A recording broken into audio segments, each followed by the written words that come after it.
Ndugu zangu, katika wilaya Meatu, asubuhi hii kama nilivyosema, nimefungua rasmi kiwanda cha pamba cha BioSustain cha kinachomilikiwa na Dr. Riyadh. Kiwanda hiki kinachochakata pamba, mbali na kutengeneza ajira, kitapanua soko la wazalishaji wa pamba wa hapa wilaya ya Meatu. Soko liko pale, na ndio madhumuni ya serikali kupeleka viwanda maeneo mbalimbali. Nimeelezwa kwamba uwekezaji katika kiwanda hiki umezalisha ajira za kudumu 375 na ajira za muda 880. Hili si dogo. Muhimu zaidi, wawekezaji wa kiwanda hiki wanakusudia kupanua uwekezaji wao kwa kuongeza kiwanda kingine chenye thamani ya shilingi bilioni 12 kwa ajili ya uzalishaji wa mafuta ya mbegu za pamba na alizeti. Haya ni maendeleo makubwa sana, nami nawahamasisha wawekeze zaidi. Ndugu wananchi, serikali inaendelea na jitihada za kuvutia viwanda katika wilaya ya Meatu na mkoa wa Simiyu kwa ujumla. Kwa sasa Meatu ina viwanda vikubwa vitatu, viwanda vidogo 148 na viwanda vidogo sana 268 vilivyotoa jumla ya ajira 1342. Niwahakikishie wawekezaji wa viwanda, kikiwemo kiwanda hichi nilichokifungua asubuhi, kwa serikali itaendelea kuweka mazingira mazuri kwa ajili ya kukuza viwanda vya ndani. Aidha,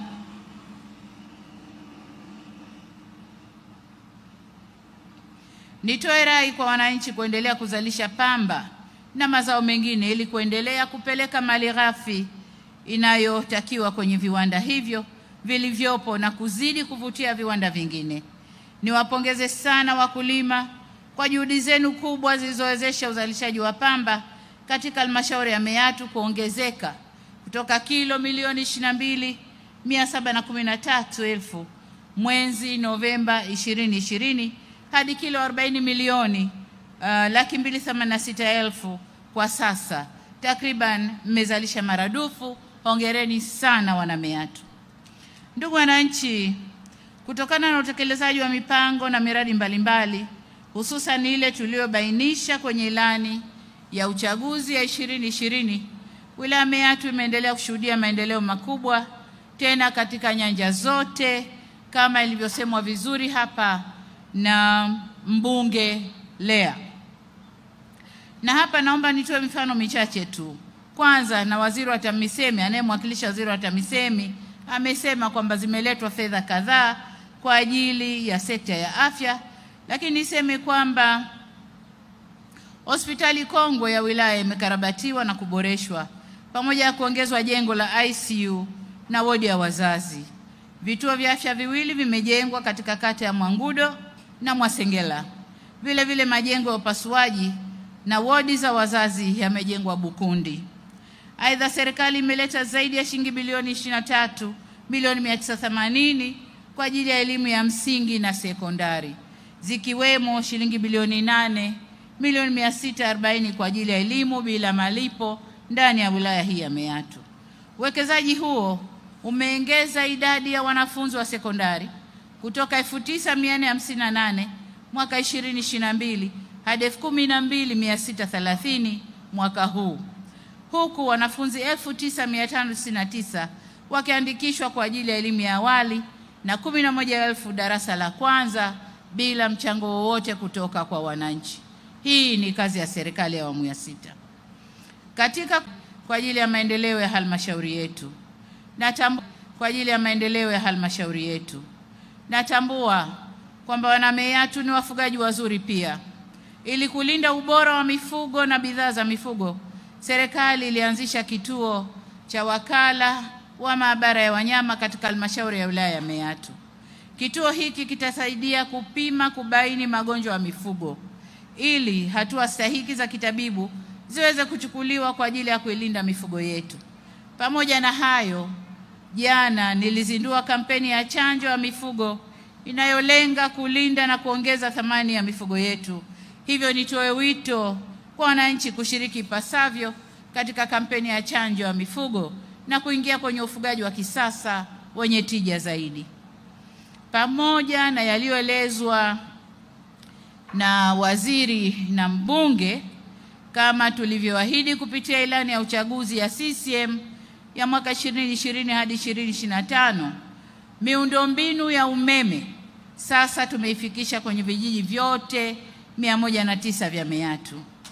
Ila hatujaishia hapo tulipoahidi. Tunaendelea mbali, kazi inaendelea sasa kwenye vitongoji. Pamoja na jitihada hizi zote, ninafahamu kwamba kuna changamoto ya umeme kutokuwa na nguvu ya kutosha. Naomba kuwataarifu kwamba serikali imejipanga kukabiliana na hili.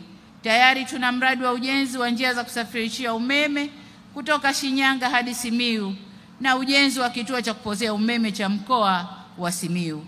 Mradi huo utakapokamilika utawahakikishia wakazi wa Simiyu umeme wenye nguvu na wa kutosha kwa ajili ya shughuli mbalimbali za uzalishaji ikiwemo viwanda. Lengo letu ni kutaka wananchi watumie nishati ya umeme kuongeza thamani ya mazao na kilimo na ufugaji. Nimepokea pia taarifa kuhusu kero inayotokana na kuchelewa kwa utekelezaji wa mradi wa ujenzi wa daraja la Itembe. Daraja hili ni sehemu ya mradi wa ujenzi wa barabara ya Karati Mbulu Dongobesh Haido Msibiti mpaka Maswa yenye kilomita 389. Barabara hii inaunganisha mikoa minne: Arusha, Manyara, Singida na Simiyu. Lakini ndugu zangu, habari njema ni kwamba kwa sasa serikali iko kwenye hatua za mwisho za kukamilisha mradi huu. Nafahamu adha ambayo wananchi wamekuwa wanakumbana nayo, ikiwemo kulazimika kusubiri masaa 4 mpaka 6 wakati wa msimu wa mvua ili waweze kuvuka kwenda upande wa pili. Kwa hiyo kama nilivyosema, nataka niwahakikishie kwamba adha hiyo inakwenda kumalizika. Ninaamini wananchi wamejipanga vyema kutumia fursa zitakazokuja baada ya kukamilika kwa daraja hili, ikiwemo utalii kwenye mbuga za wanyama za Maswa, Ngorongoro na Serengeti, ambapo mtaweza kufika kwa urahisi zaidi kupitia wilaya ya Meatu. Meatu oi!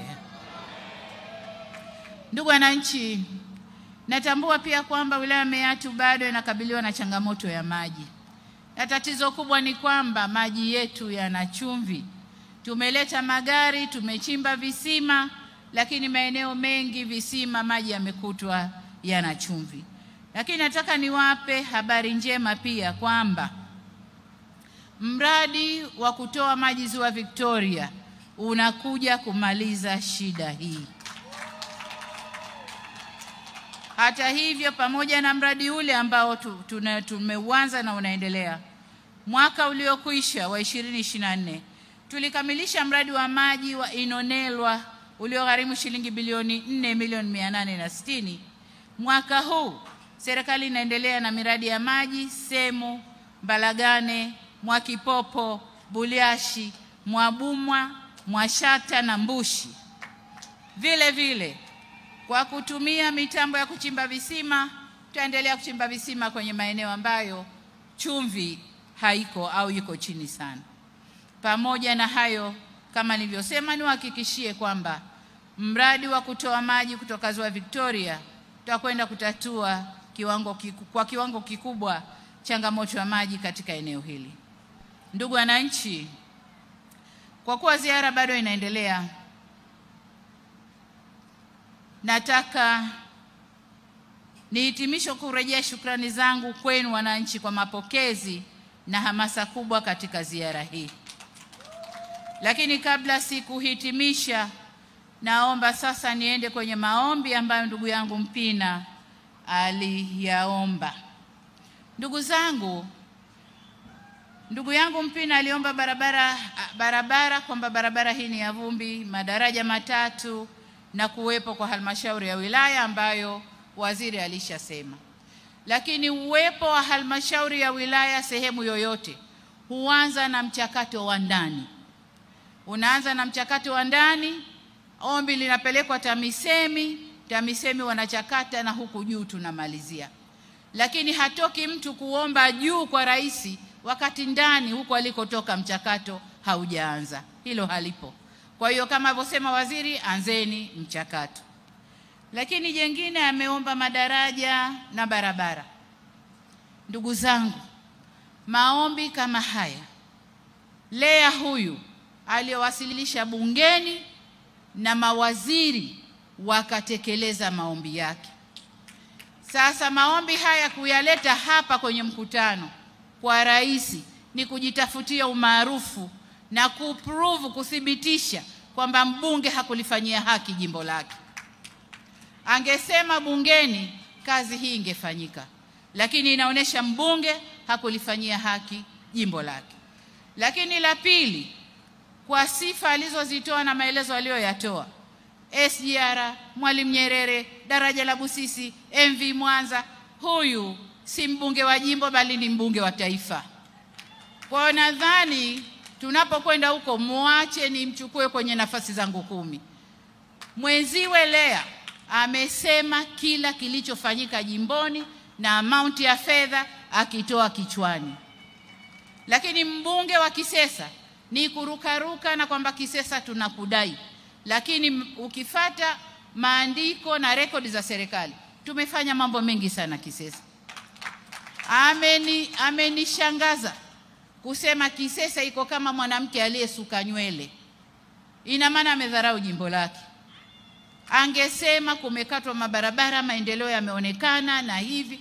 Lakini ndugu zangu, nadhani mngekuwa serious kutuletea wabunge wa kukutoleni huduma kwenye majimbo yenu. Nadhani mngekuwa serious kwenye hilo. Kwa hiyo huyu ni mbunge wa taifa na sio mbunge wa jimbo, kwa sababu hakuongea chochote cha jimbo lake. Baada barabara za kusuka nywele ndicho alichoongea. Uvamizi wa tembo, hatua tumeanza kuzichukua, na mambo haya ni hatua kwa hatua. Kama tumeweza kujenga vituo 3, bila shaka kama tatizo bado ni kubwa, angemuona waziri wa maliasili na utalii akiwa bungeni na waziri angejua cha kufanya, na sio kuja kulalamika hapa mbele ya rais na kutaka umaarufu mbele ya wananchi, maarufu ambao kazi hazifanyi inavyopaswa. Kesi ya wafugaji mahakamani, anajua kesi iko wizarani inashughulikiwa, lakini alitaka iseme hapa ili wananchi wake wamsikie. Ndugu zangu, huyu ni mbunge wa kitaifa na sio mbunge wa jimbo. Kama kweli wana Kisesa mnataka maendeleo, huyu mbunge sio wa jimbo, ni wa kitaifa.